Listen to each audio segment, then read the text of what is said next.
Scanning for audio.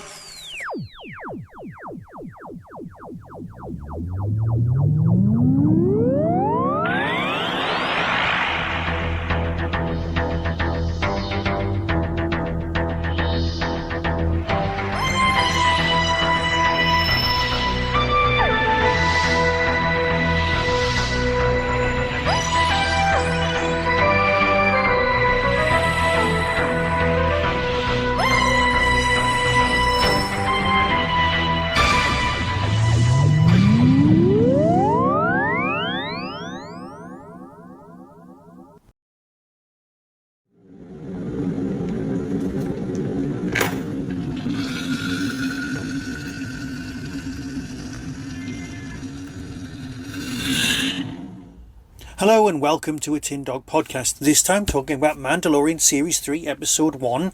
And, well, I need to start off by saying that I got something wrong.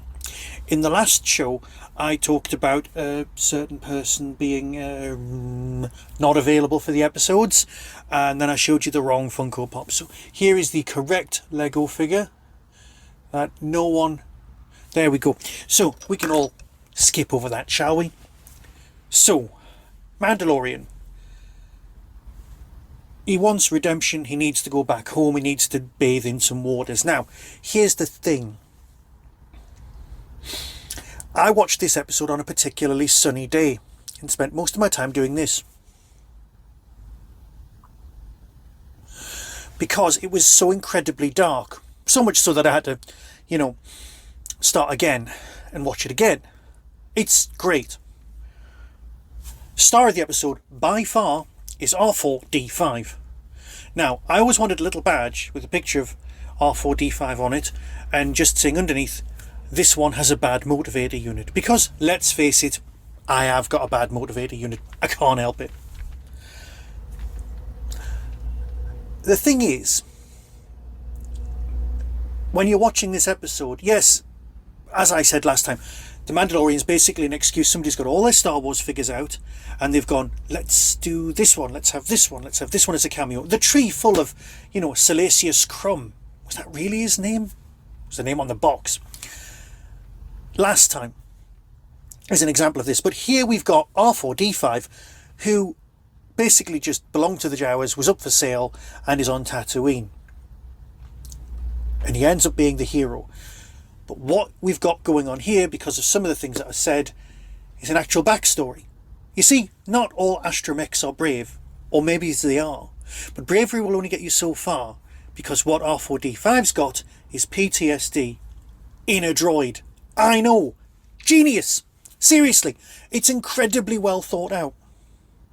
This is a robot who is not a coward, but is scared, because he's seen too much action.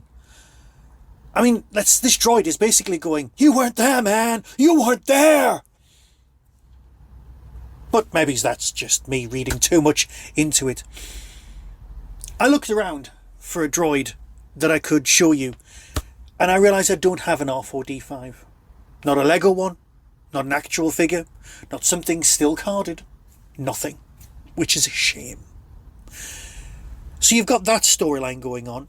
And the fact that the Mandalorian's coming around to quite liking droids is lovely, because people like me love the robots. It's what we're here for. We're here for the droids. We've come for the war, but we've stayed for the robots.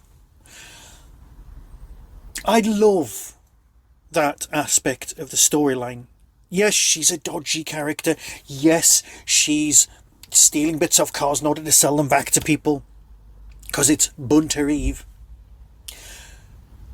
But then we've got the actual storyline. Then we've got the quick trip to meet the woman who's still lounging on the same throne as last time. I'm going to the planet. We go to the planet. We go down. We do some tests of atmosphere. The droid really doesn't want to do this. The droid vanishes, has to go out the air's fine. All that business. It's a nice bit of world building, and we can see what's going on. Fusion bombs? Fusion in Star Wars, not actual fusion bombs. They're just a big... Anyway, does anyone from the end of this episode get a huge Princess Mononoke giant creature hailing the world vibe? Don't know. Having a guess. That's fine. Sorry, I've skipped ahead. Yes, the Mandalorian gets captured. Yes, Grogu has to come into his own, using the Force to push someone. Really cool. And then, hey, come and get me for rescue. And he's got good navigational skills. That's nice. Then there's the rescue, the build-up. He goes to bathe in the waters. Let's face it, any other series would have had the bathing in the waters as the end of a whole season arc. Getting back to the planet, finding the planet, getting secure. No, episode 2, he's bathing in those waters. He really needs a Jedi to train him how to use that sword. The Darksaber, it's not for him, right? I know he's got it, but he's not wielding it. It's Excalibur.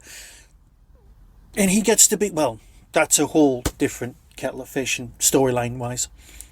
I'm impressed that this is episode 2 and we've got that. I'm impressed by the fall in the water, the dive, jetpacks that work underwater. Who would have thought?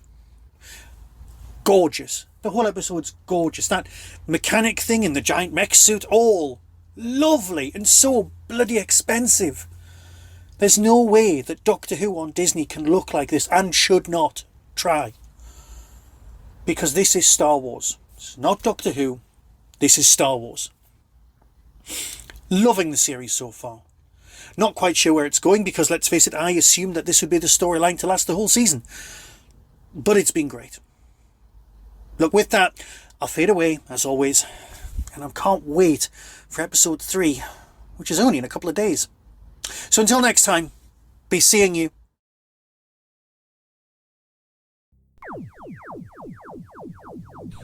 That was the Tin Dog Podcast. Available on Spotify, iTunes, Acast, Stitcher and wherever good podcasts are found. Get early access to content by subscribing to the Tin Dog Podcast YouTube channel.